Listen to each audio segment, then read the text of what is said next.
Hey there, everybody. It's Matt the Dice Sugar from the Literary Gamers, and today, for the first time in a while, I'm coming to you with a book review.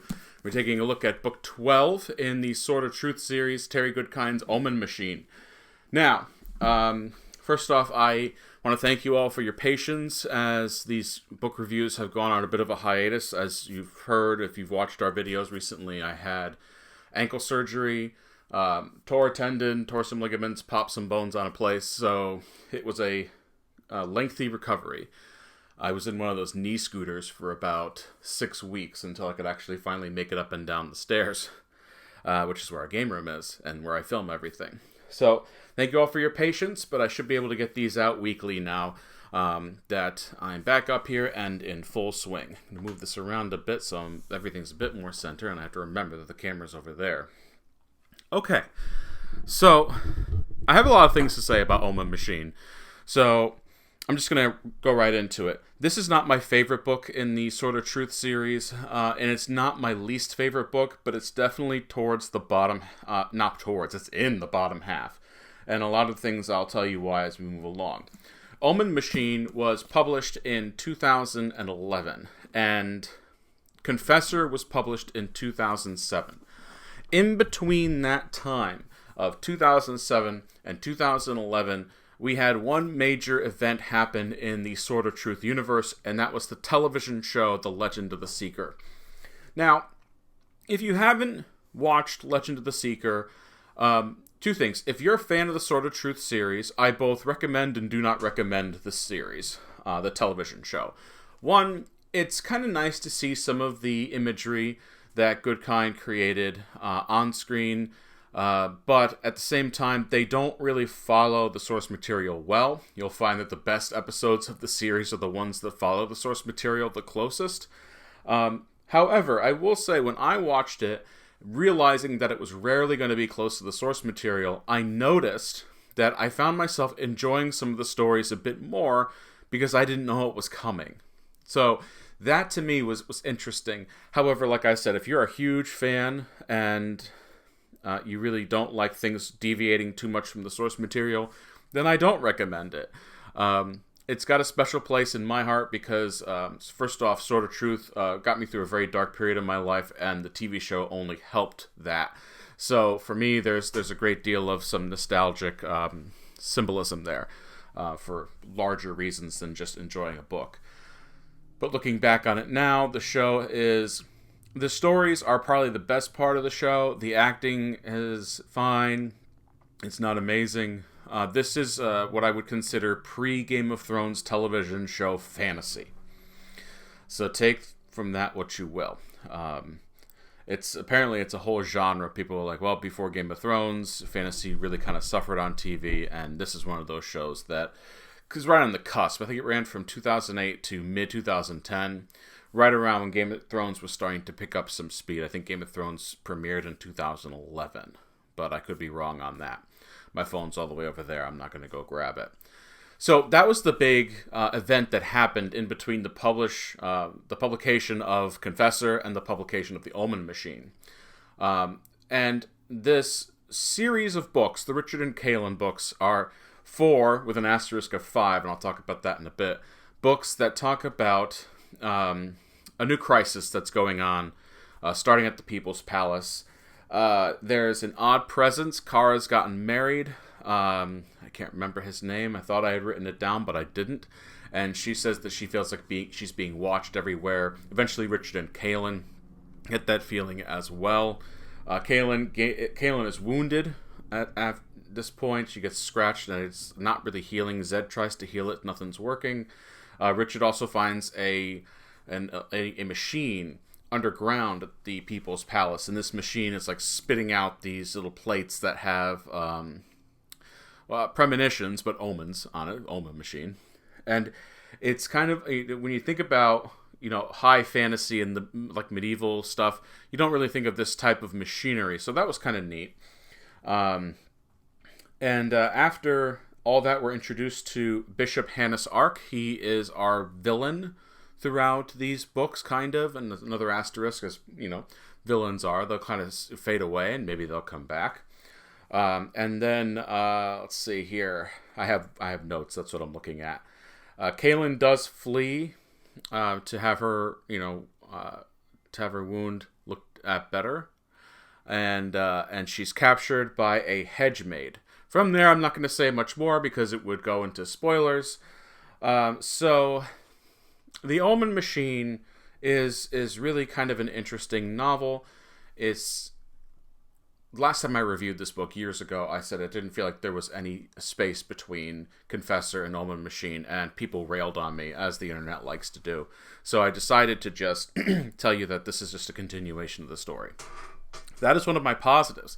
It's always really nice to go back to a world that you enjoyed, and this kind of fills that gap of, hey, Confessor was a really good ending.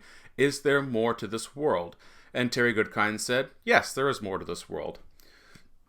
That being said, after finishing Omen Machine, I'm not sure I felt like we needed to have a continuation of this world.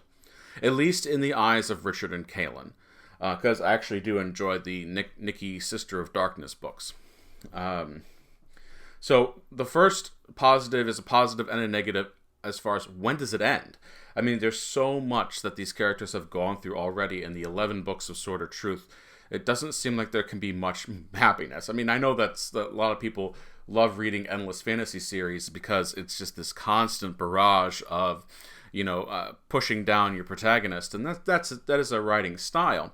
But I just feel like at this point, why can't the two of them just be happy? And that is a negative here for me. My other positive here is towards the end, there's some really decent action here. Goodkind, I think, excels at that. Not always, but he usually sticks the landing when it comes to his action.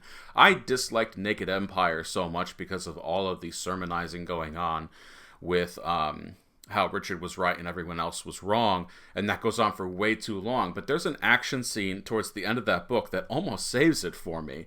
That's why it actually gets, I think, 1.5 or 2 stars I gave it, because that action scene does save it, compared to other fantasy books that are part of long fantasy series where nothing happens. They're just spreading it out for the sake of selling more books. The last positive here, because the last one, those decent action, is that it expands the map. Now, I've criticized the map of Sword of Truth many times, saying that it's not detailed enough. I wish there was more. And I know that the old world has not yet been mapped out, and I don't think it ever will, but you do know that it goes kind of southeast. And now we're going northeast, which is another section we've never seen before. So Goodkind gets to world build, and I've always liked his world building too. Keep in mind that this was my first long fantasy series, so if you're there in the comments going, I can't believe you thought Goodkind's world building was great, I'm going to recommend novels that are much better. I get you. I've read more since, but I still do enjoy the presentation of his world building. And yeah, there it is. Those are my positives of the book. Sadly, I have more negatives.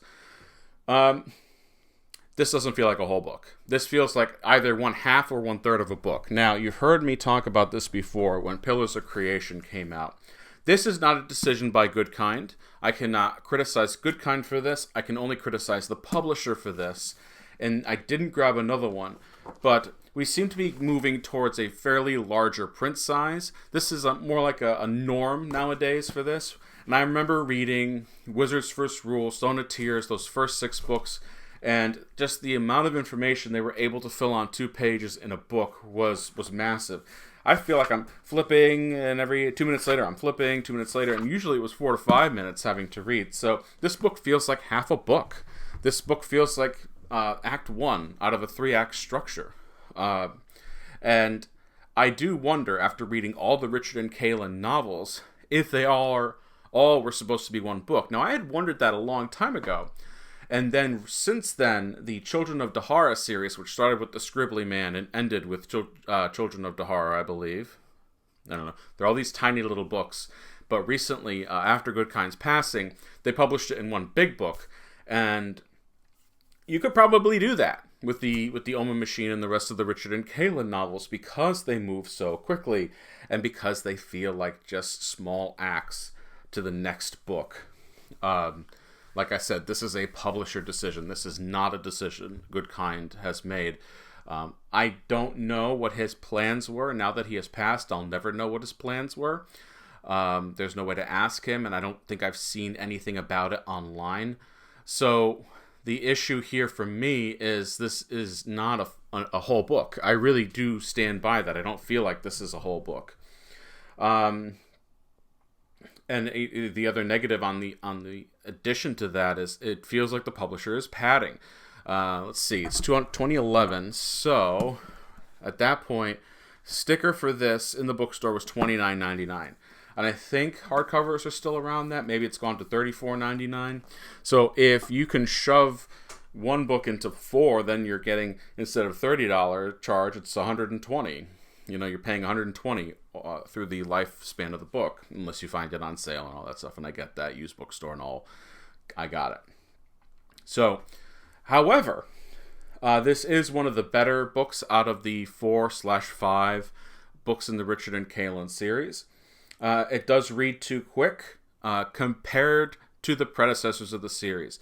I was in Barnes & Noble yesterday, and I walked around the fantasy section to take a look, and I do see a trend of moving away from the giant fantasy novels to more around what I would consider the 100,000 to 140,000 word count books.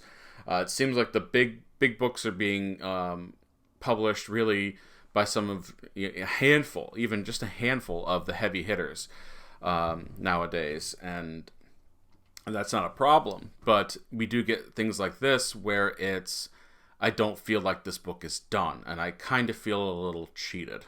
Granted, I got this from a used bookstore, so I'm not as angry for the amount of money I spent on it, but if I had purchased it at sticker price, I think I'd be a little disappointed in myself for not researching more about the content.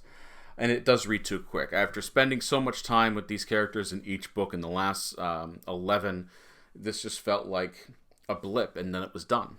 So let's move on to another subject of why do I say 4/5 books in the Richard and Kaelin series? Well, there's a prequel kind of tied into the series called The First Confessor. We can't really call it a Richard and Kaelin book. We can't really call it a book on its own.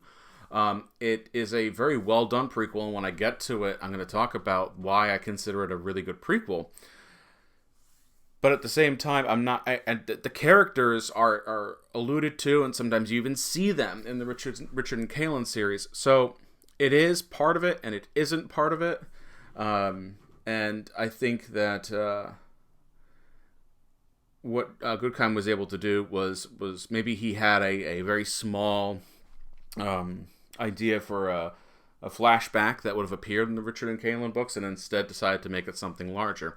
Either way, it's worth checking out, and I will cover it in publisher order. So I think it was Omen Machine. Next week I'll be covering Third Kingdom, and I believe after Third Kingdom was published, The First Confessor. It was either after that or after Severed Souls. Definitely before Warheart. And I think it actually has some bearing to the series, so that's why I'm going to cover it. So that's why you hear me say 4 or 5. So the big question I think everyone's going to have is, I think the book is called Death's Mistress, the Nikki Sister of Darkness book. And some have asked, do I need to read this Richard and Kaelin series? I've only heard bad things about it, with the exception of Warheart. You kind of do. You kind of really need to read this series to read the spin-off. Some things happen at the beginning of the spin-off that won't make a lick of sense to you if you haven't read the Richard and Kaelin novels. I will be covering Nikki, Sister of Darkness first before Children of Dahara, and I will cover Children of Dahara in one full-length video. So anyway, I'm not going to talk much more about this book. It's short. We'll be back next week with Third Kingdom, another short book. And see you next time, everyone. Thanks for joining me. Once again, these reviews will be much more common than they were a few months ago. And we'll see you next time, everyone. Thanks for joining me. Once again, I'm Matt, the Dice Chucker from the Literary Gamers, and see you next time.